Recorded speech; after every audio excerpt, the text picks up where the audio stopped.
نماز کسوف اور خسوف۔ کسوف سورج گرنے کے وقت جماعت کے ساتھ 2 رکعت نماز مسنون ہے۔ اللہ کی قدرت کی 2 بہت بڑی نشانیاں ہیں، سورج، چاند، اور کبھی ایسا بھی ہوتا ہے کہ یہ بے نور ہو جاتے ہیں۔ سورج جیسی روشنی، سورج اپنی روشنی کھو بیٹھتا ہے، چاند اس کی روشنی ختم ہو جاتی ہے اور کھلی آنکھوں نظر آتی ہے کہ دن روشن ہے اور وہاں تاریکی چھا جاتی ہے، اندھیرا چھا جاتا ہے۔ کسوف، سورج گرہن، چاند گرہن۔ تو اس سلسلے میں ہماری دین نے ہماری رہنمائی فرمائی ہے کہ یہ اللہ کی قدرت کی نشانیاں ہیں،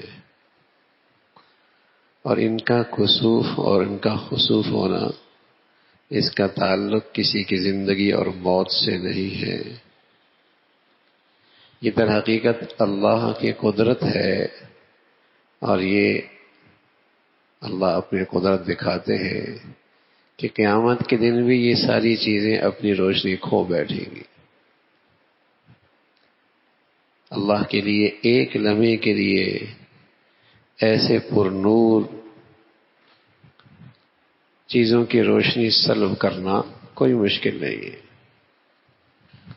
اس موقع پہ رسول اللہ صلی اللہ علیہ وسلم نے جو تعلیم دی ہے وہ اللہ کی طرف رجوع کرنے کی تعلیم دی ہے۔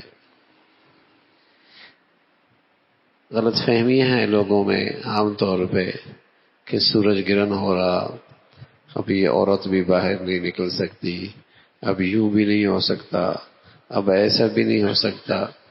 یہ چیزیں بھی ہمارے معاشرے میں پھیلی ہوئی ہے، اور دوسری طرف لوگ اسے تماشا بنا لیتے ہیں، دوربین کے ذریعے اس کو دیکھنے لگ جاتے ہیں۔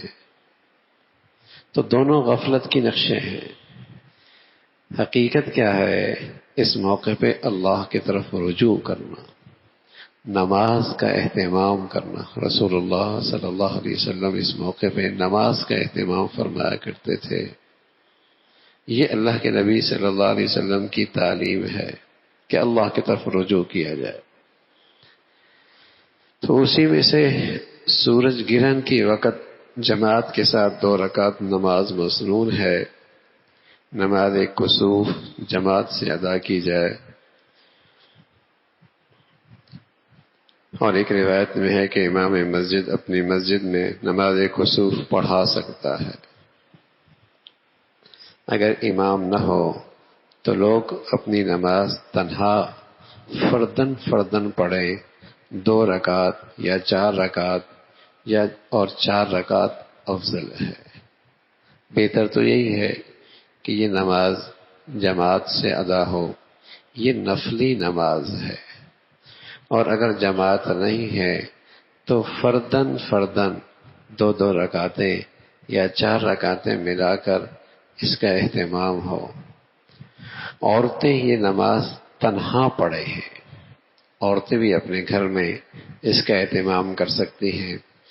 نماز کسوف کے لیے اذان نہیں، اقامت نہیں، اور اگر لوگوں کو جمع کرنا مقصود ہو تو یوں کہا جا سکتا ہے الصلاۃ جامعہ، الصلاۃ جامعہ۔ تو ان الفاظ کے ذریعے لوگوں کو اکٹھا کیا جا سکتا ہے۔ نماز کسوف میں بڑی بڑی صورتوں مثلا سورہ بقرہ وغیرہ پڑھنا، رکوع اور سجدوں کو بہت لمبا کرنا، یہ فرض نہیں ہے، واجب نہیں ہے، بہتر ہے، سنت ہے۔ اللہ کے نبی صلی اللہ علیہ وسلم نے طویل قیام اور طویل رکوع اور سجدے کو پسند فرمایا، اور قرات ایسا بھی بتائی، اور اسے بآواز بلند بھی پڑھ سکتے ہیں۔ نماز کے بعد امام کو چاہیے کہ دعا میں مصروف ہو جائے، سب مقتدین آمین آمین کہیں۔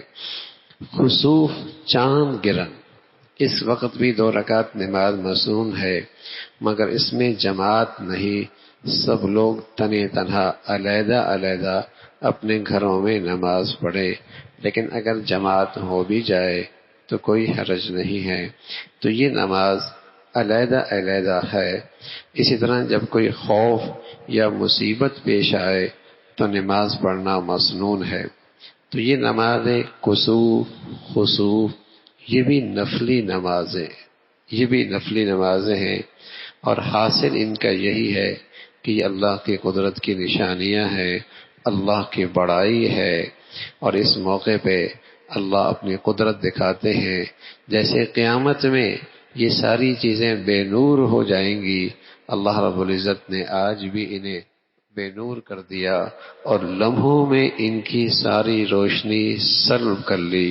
اللہ بہت بڑے ہیں، اور اللہ کے بندے اس موقع پہ اللہ کی طرف رجوع کر کے اللہ کی رحمت کو، اللہ کی نصرت کو اور اللہ کے کرم اور فضل کو اپنی طرف متوجہ کرتے ہیں کہ اللہ رب العزت کی ناراضگی سے محفوظ رہا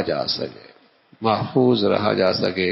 تو اس موقع پہ رسول اللہ صلی اللہ علیہ وسلم نے صرف یہی تعلیم دی ہے۔ باقی ان وہموں کا شکار ہو جانا یہ سب جہالت کی باتیں ہیں کہ عورت حاملہ ہو تو اسے باہر نہیں نکلنا چاہیے، اور اس موقع پہ یوں ہونے سے یوں ہو جاتا ہے، یا اسی قسم کی اور خرافات جو معاشرے کے اندر جہالت کی وجہ سے پھیلی ہوئی ہیں، ان کا اس سے کوئی تعلق نہیں۔ اللہ کی شان، جس دن سورج گرہن ہوا اسی دن اللہ کے نبی صلی اللہ علیہ وسلم کے بیٹے کا بھی انتقال ہو گیا، ابراہیم علیہ السلام کا۔ تو یوں کوئی دنیاوی لیڈر ہوتا تو اس کو اپنے شہرت کے لیے استعمال کر سکتا تھا۔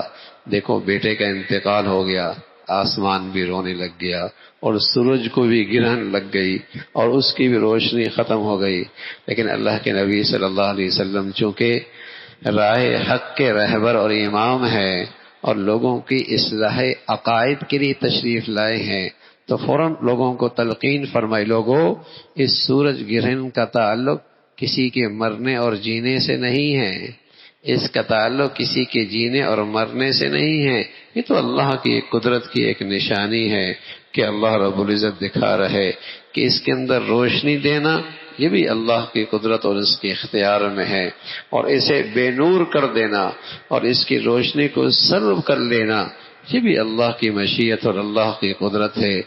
جب چاہے وہ ذات کچھ بھی کر سکتی ہے، اس کا تعلق کسی کے جینے اور مرنے سے نہیں ہے۔ البتہ رسول اللہ صلی اللہ علیہ وسلم نے اس موقع پہ اپنی امت کو جس چیز کی تلقین فرمائی وہ اللہ کی طرف رجوع ہے، وہ نماز کا اہتمام ہے، وہ اللہ کے دربار میں حاضری ہے، یہ مطلوب ہے۔ اور اس موقع پہ غفلت کے بجائے اللہ کا یاد ہو، اللہ کا ذکر ہو اور توبہ اور استغفار ہو، لمبی لمبی نماز اور دعاؤں کا اہتمام ہو۔ اللہ رب العزت اہتمام نصیب فرما دے۔